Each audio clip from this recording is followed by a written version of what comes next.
Before the glowing apples and the sleek galaxies took over every square inch of our digital lives, there was one undisputed king.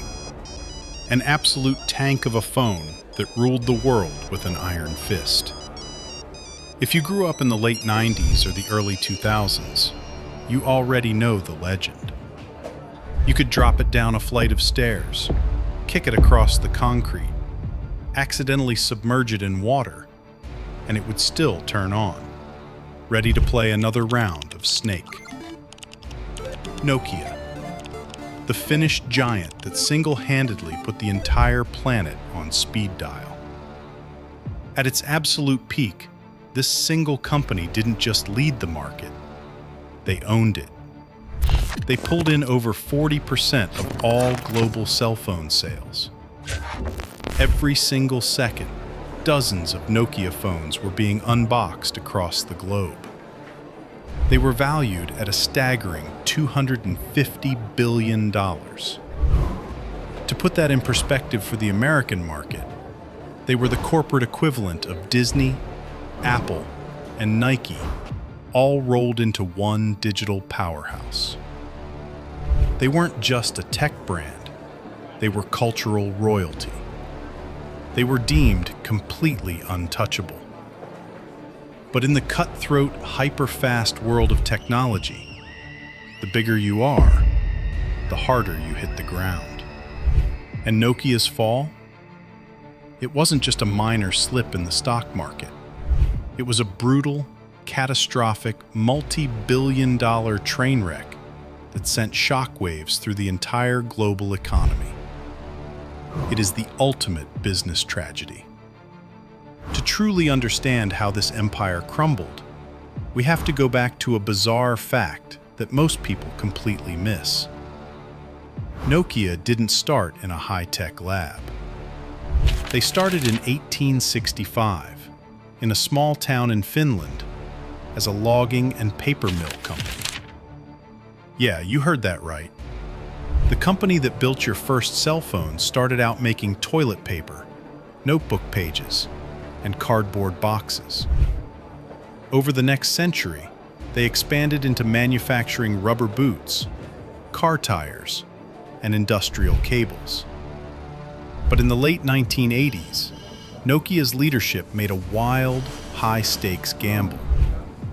They decided to slash all their traditional, profitable businesses and bet the entire future of the company on a brand new, unproven technology: mobile communications. And man, did that gamble pay off. By the late 90s, they hit the absolute jackpot. They released the Nokia 3210 and the legendary 3310. These weren't just phones, they were fashion statements.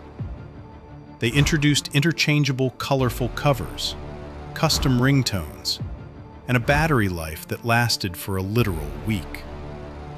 By the mid-2000s, Nokia was so far ahead of the competition that their rivals Motorola, BlackBerry, and Sony Ericsson were basically fighting for leftovers in the dirt. Nokia had all the cash, they had the global supply chain, and they had the smartest engineers on the planet. They felt like absolute gods. In 2006, they released the Nokia N95. It was a masterpiece of engineering. It had a 5-megapixel camera, GPS navigation, and a dual sliding mechanism. It was the absolute pinnacle of what a phone could be. Nokia believed they had won the tech war for the next 50 years. Their ego was massive, and their security was total. The date is January 9th, 2007. Steve Jobs walks onto a dimly lit stage in San Francisco wearing his signature black turtleneck.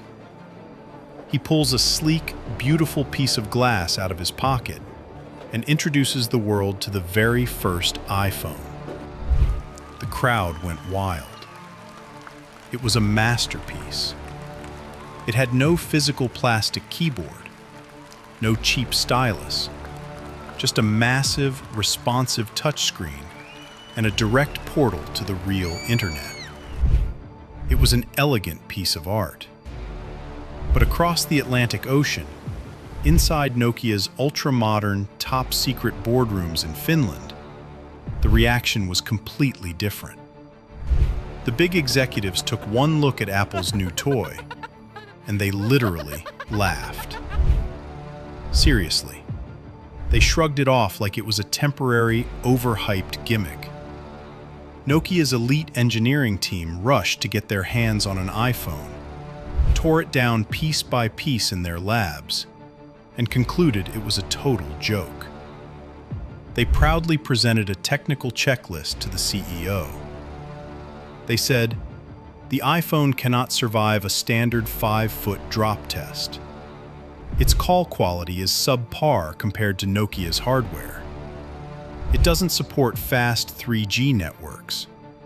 And worst of all, it is way too expensive for the average consumer." They thought Apple was crazy. Nokia's leadership looked at that checklist and breathed a collective sigh of relief. They figured American consumers were just falling for slick Silicon Valley marketing hype. What they completely failed to realize was that Apple wasn't trying to sell a better telephone. Apple was building a pocket-sized supercomputer. They were creating an entirely new software ecosystem where apps would rule the world. Nokia brought a beautifully polished knife to a sci-fi laser fight. As the months rolled by, the laughter in Finland began to die down. The iPhone started flying off the shelves at an alarm.